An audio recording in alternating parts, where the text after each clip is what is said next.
الأصدقاء السلام عليكم. Bonjour ou bonsoir les amis. J'espère que vous allez bien partout où vous vous trouvez. En tout cas, c'est ce que je vous souhaite. Et pour le meilleur de toutes les situations et de toutes les circonstances, bien sûr. Bienvenue sur votre chaîne Bled Maghribia qui attend, comme toujours, vos encouragements qui nous font beaucoup de bien et dont nous avons bien besoin. Merci pour vos précieux conseils, pour vos commentaires et pour vos gentils compliments. Mais abonnez-vous pour rester très informé, très branché avec votre chaîne. أصدقاء نتمنى تكونوا بخير وعلى خير أينما كنتم. أهلا وسهلا بكم ومرحبا بكم في قناتكم.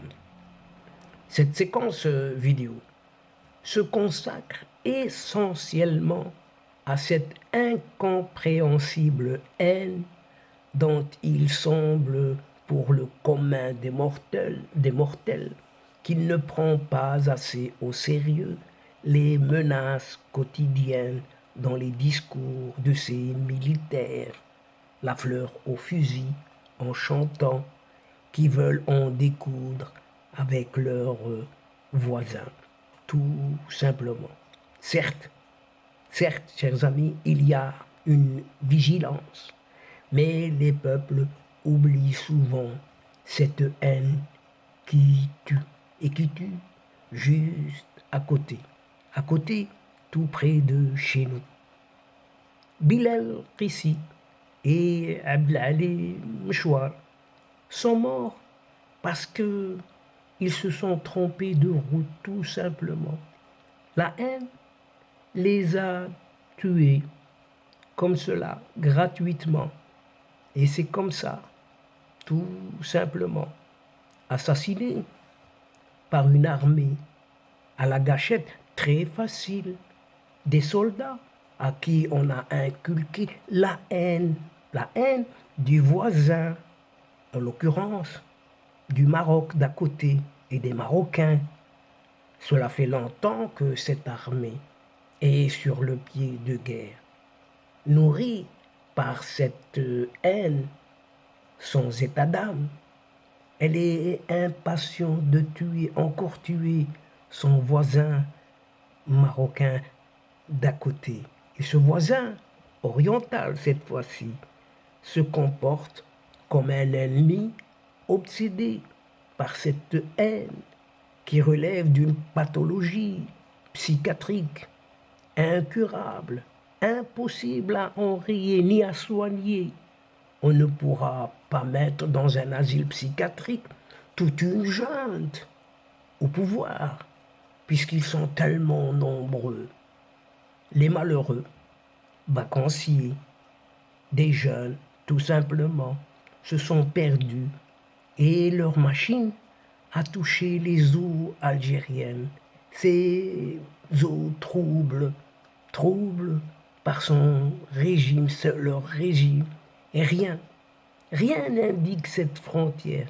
Et même si un drapeau ou un panneau l'avait signalé, un tir de sommation en l'air aurait suffi pour que ces hommes rebroussent chemin comme ils sont venus. Ce ne sont ni des espions, ni des envahisseurs, encore moins des trafiquants, tentant d'entrer en territoire ennemi. Non, ce n'est pas du tout cela. Mais ce ne sont que des citoyens, tout simplement, franco-marocains. Et cela suffit à ces imbéciles pour leur tirer dessus avec des armes réelles, qu'ils soient aussi de nationalité française. Les tueurs ne pouvaient pas le savoir, car ce n'est pas écrit sur leur front. Décidément, on ne sait pas comment cette presse algérienne a rendu compte de ce crime. À la limite, on s'en moque, on s'en fout.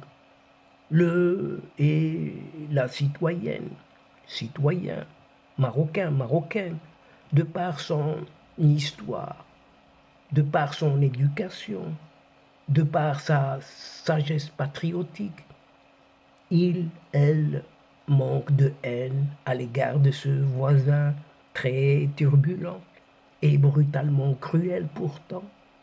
De toute évidence, il est fait une nette différence entre le peuple algérien, bien entendu, un grand et digne peuple aspirant à la paix entre les deux pays, et ce qui est appelé ses dirigeants, si on peut encore les appeler dignement ainsi, une junte militaire impopulaire, complètement belliqueuse, et tenant sa survie par un certain autoritarisme entêté et irrationnel.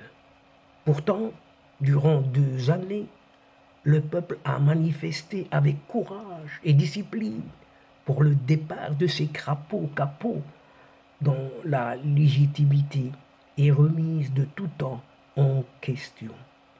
Les manifestants ont été durement réprimés avec cette obsession anti-marocaine qui a redoublé de férocité.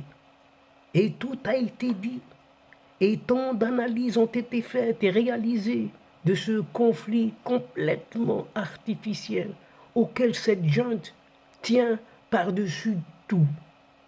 Et le Maroc n'a cessé de tendre sa main en réclamant l'ouverture des frontières, entre autres, en permettant la circulation des personnes et ouvrir une nouvelle page blanche de coopération économique et culturelle fraternelle.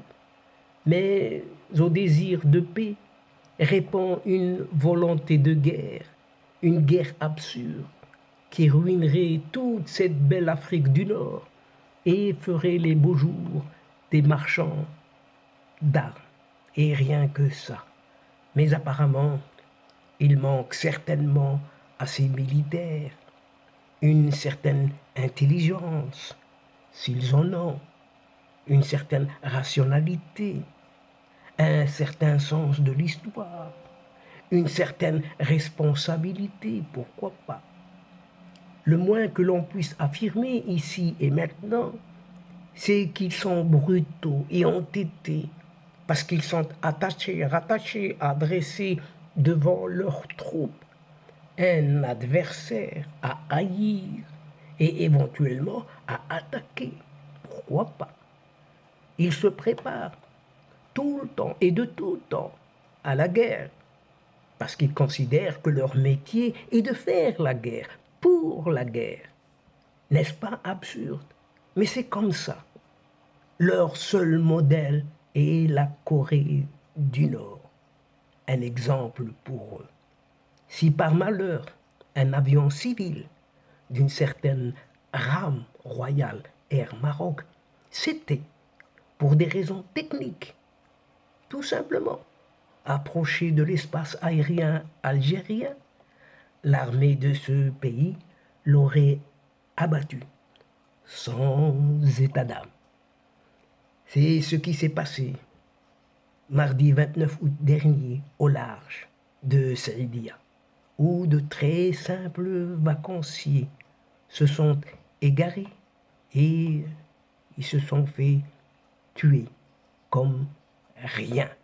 Il semble aussi que même l'opinion publique ne prend pas assez au sérieux les menaces quotidiennes dans les discours de ces vieux militaires, ces crapauds algériens qui veulent absolument en découdre avec leurs voisins marocains.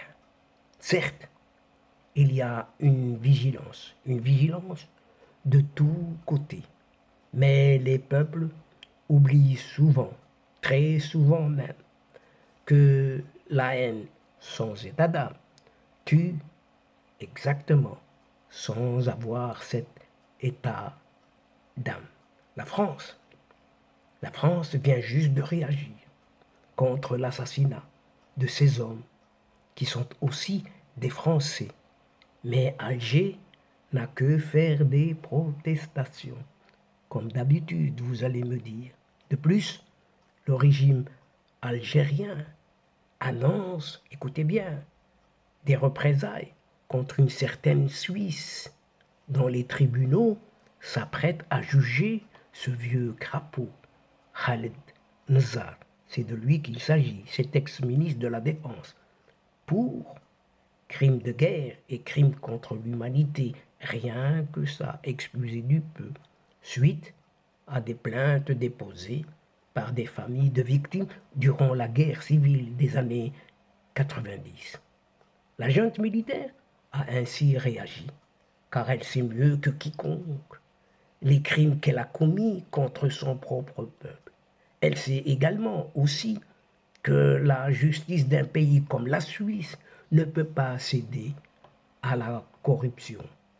Triste pays qu'est cette Algérie, prise en otage, surtout sa population, par une bande de militaires criminels, voyous, qui cultivent la haine sans état d'âme et culpabilisent les mémoires. On ne peut que les plaindre, chers amis, que les plaindre, en attendant que le peuple réussisse à s'en débarrasser, et le plus vite et le mieux, chers amis. Et donc, c'est ici que se termine cette séquence, et à une prochaine fois, en vous retrouvant avec plaisir. N'oubliez pas de vous abonner, juste pour recevoir les dernières infos de votre chaîne, en vous remerciant pour votre suivi et votre fidélité. Mais n'oubliez pas de partager partout où vous êtes et où vous pouvez le faire. La chaîne a énormément besoin de vous. الأصدقاء وصلنا إلى نهاية هذه الحلقة، وقبل موعد للمرة القادمة إن شاء الله لا تنسوا الاشتراك لتصلكم الفيديوهات أخرى، ونشكركم كثير الشكر على مشاركتكم للمتابعة. L'instant est juste arrivé pour vous dire au revoir les amis et à la prochaine fois Inch'Allah. الأصدقاء السلام عليكم ورحمة الله وبركاته. مع السلامة.